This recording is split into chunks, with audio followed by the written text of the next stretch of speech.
Bonjour à toutes et à tous et merci de votre fidélité.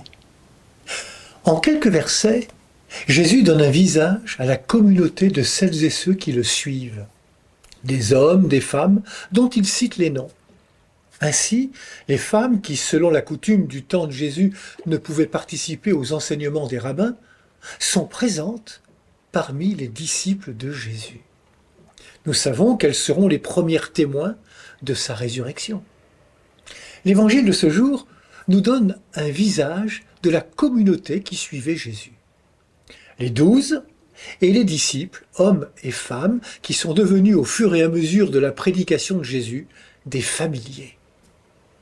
Toutes et tous ont une histoire avec Jésus. Ceux qui sont appelés et celles et ceux qui le suivent sont connus personnellement du Seigneur. C'est à une femme que le ressuscité donnera mission de transmettre sa parole. Va trouver mes frères et dis-leur que je monte vers mon Père et votre Père, vers mon Dieu et votre Dieu. Marie de Magdala alla annoncer aux disciples qu'elle avait vu le Seigneur et qu'il lui avait dit ces choses. Ainsi, elle est missionnée par Jésus pour réveiller ce qui s'était éteint chez les amis de Jésus.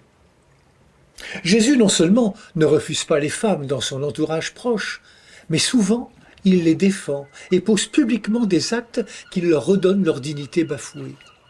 Il reconnaît leur foi. Une étrangère ira jusqu'à le faire changer sa propre compréhension de la mission.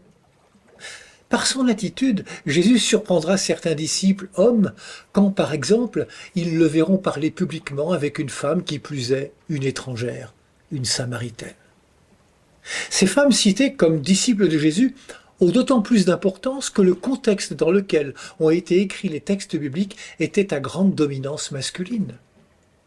Il y a donc place pour penser l'Église d'aujourd'hui dans une collaboration plus étroite entre les hommes et les femmes.